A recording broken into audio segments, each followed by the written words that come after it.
Menteri Ramba Kejala Ukonrat ke Sangma Ulong bak sarkar ka burom ya ka hukum juga Supreme Court kabala batha badai benyok sailut ya kibriu kabala syatep haga krem dewiong hak sinong kesan izan the hills la kalong ha kano karukom Henry la pau bak don ke jingeh ka bakrau benyok sai ya kibriu namar ke jinglong ka jaka wala ka sarkar kala persyang ya kibuj naduk ke singi belaja ulong bak sarkar kan le kat bala nama nadu ka khat sau tarik kala khat yaki NDRF banle ikam buat mentang ki spai duriau ru kladon hak tege jaka banyo sei yak tege briu ula penpau bakal long ka bae wala ki spai navy ban sei ki briu bala shatep namar ki krem ki long ki bakim bha hapoh katege tliu shushu la yathu bakum menteri rangba ubodien ya kani gejingja malak sengi nak ba uyakren bad deputy commissioner kumju bad superintendent of police ka district.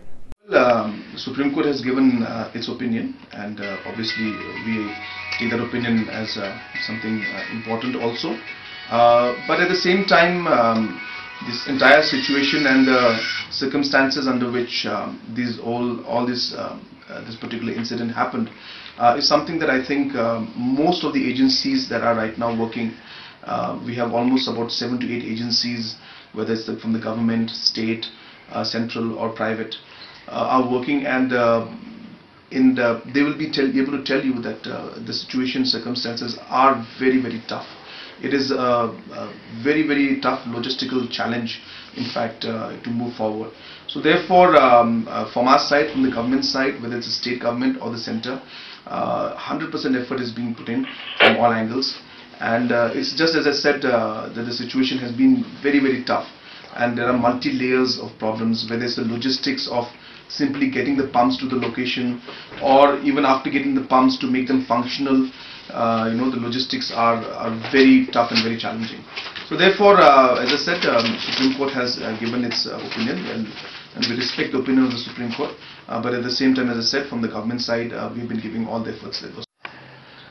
20 days later, after you look at the entire situation, court is giving its opinion, and other individuals also are giving their opinion. But when you are in the circumstance, in the situation where this thing, when it happened, we had to do what we could do the fastest. And in those situations, as I said, first the NDRF was immediately, they were asked to come in within 24 hours, and they did respond. And we thought that would be the fastest way, and we really thought that we would be able to see action, because as I said, these mines are illegal mines, where the plans of exactly where the tunnels are, nobody has. So it's not very easy.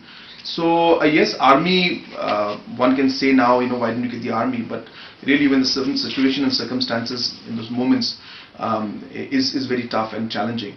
And as I said, even the NDRF, because the immediate response for any kind of a disaster or any kind of a calamity that happens, it is the NDRF that is the right agency which is always brought in. So therefore, that was a procedure that was followed at that point. So people giving the opinions, but as I said, from our government side, we have done all the angles and all the moves that we have done was the best that we could do at that time. It's not a question of roping in anybody or anything like that. I don't think it would be appropriate to say that it is the army that has to come in. Army's responsibility is at a different level.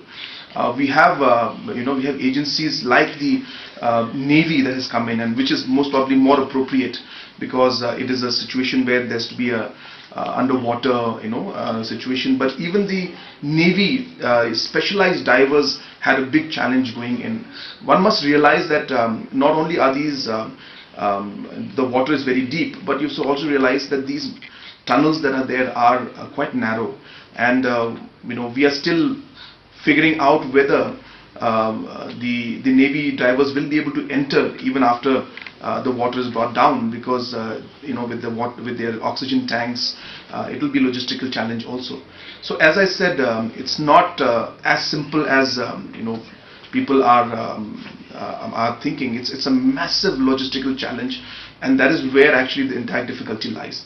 As things were moving forward, more and more challenges kept coming up.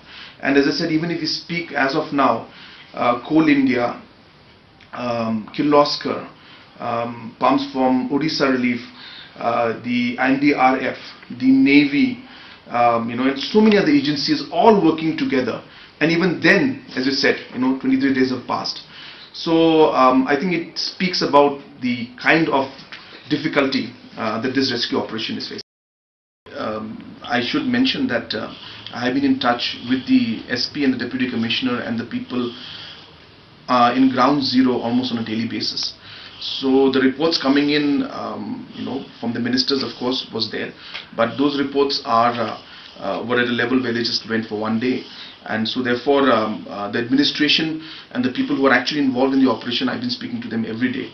But the ministers went, they met the officials there, they got at least a view from ground zero, what is the kind of challenges that are there.